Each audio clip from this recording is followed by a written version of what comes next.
Channel আছে digital থেকে আপনাদের সবাইকে স্বাগতম। দর্শক, আজকে রহমতের ঠিক দ্বিতীয় রোজা আর কয়েক ঘন্টা পরই সবাই ইফতার খুলবেন। তার প্রাক্কালে আমি কাঁচা বাজার ভিজিট করেছি। আসলে দ্রব্যমূল্যের ঊর্ধ্বগতি প্রথম দিনের চেয়ে একটু বেশি। আমি ইতিমধ্যে অনেক ক্রেতা বিক্রেতার সাথে কথা বলার চেষ্টা করেছি। আসলে রমজানে কিছু কিছু সিজনাল সবজি এবং কাঁচা বাজার এবং কিছু মাছ, এই মাছের ঊর্ধ্বগতির কারণে জনসাধারণের ক্রয় ক্ষমতার ঠিক বাইরে চলে যাচ্ছে। অথচ সরকারের এবং প্রশাসনের পক্ষ থেকে মনিটরিং সেল যেটা রমজানের শুরু থেকে হওয়ার কথা ছিল, সেটা এখন পর্যন্ত পরিলক্ষিত হয়নি। তাছাড়া আমাকে অনেক ক্রেতা বিক্রেতা জানিয়েছেন যে সরবরাহ বেশি থাকলেও পাইকাররা এর দাম বাড়িয়ে দেওয়ার কারণে খুচরা পর্যায়ে এসে তাদের বেশি দামে নিতে হচ্ছে। তাছাড়া একটু পরে আমি কথা বলার চেষ্টা করব যারা এই বাজারে তাদের কাঙ্ক্ষিত যে কাঁচা বাজার এবং তাদের জরুরি প্রয়োজন যেগুলো কেনার প্রয়োজন সেগুলোকে কিনতে আসা, তাদের বর্তমান বাজারের যে অবস্থা আপনাদের জানানোর চেষ্টা করব।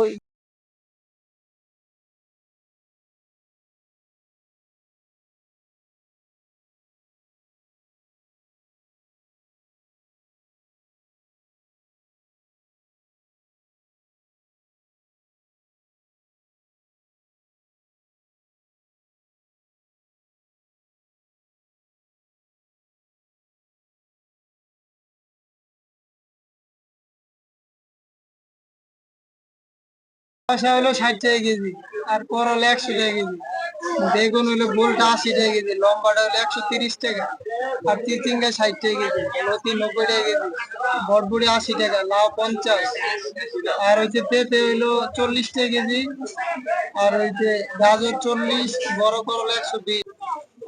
এটা বলতে পারছি বলতে রমজান মাসে একটু সব জিনিসই বাজার বাজার মূল্য অনেক দাম, কারণ লোকজন রমজানে অনেক কেনাকাটা করে।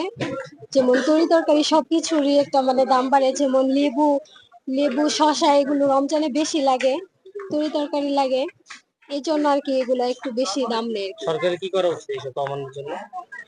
সরকারের যে মূল্যটা তার থেকে একটু কমিয়ে দিলে একটু ভালো হয়।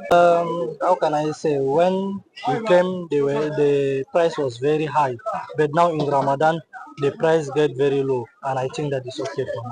আসলে একটা কালচার চলে আসছে, যেমন প্রতিবার রমজান আসলে রমজানের আগে দাম সবকিছু হাতে নাগালে থাকে, কিন্তু রমজান আসলে প্রত্যেকটা জিনিসের সব জিনিসে আস্তে আস্তে দাম বাড়তে থাকে এবং প্রথম রোজা থেকে 10 রোজার ভিতরে অতিরিক্ত দাম নেয়। আসলে এইসব জিনিসগুলো সরকারের আগের পদক্ষেপ নেওয়া দরকার, কিন্তু সেই পক্ষে সরকার ওইভাবে পদক্ষেপ নিতে পারছে বেশি থাকে তখন কিন্তু দামটা কম থাকে। রমজানের সময় চাহিদা বেশি থাকে, চাহিদার উপরে ভিত্তি করে আসলে মানুষ কেনাকাটা করে। তো এতে করে সামান্য বেশি হলে সেটা মানুষ কিনতে আগ্রহী, এখানে কোনো আপত্তি থাকে না, কিন্তু অতিরিক্ত যখন হয়ে যায় সেটা জনগণের জন্য একটু কষ্টকর।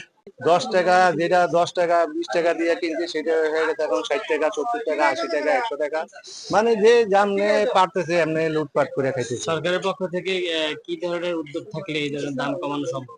সরকারের তরফ থেকে উদ্যোগ আমাদের বাংলাদেশে এটা সম্ভব কেউই করতে পারতেছে না।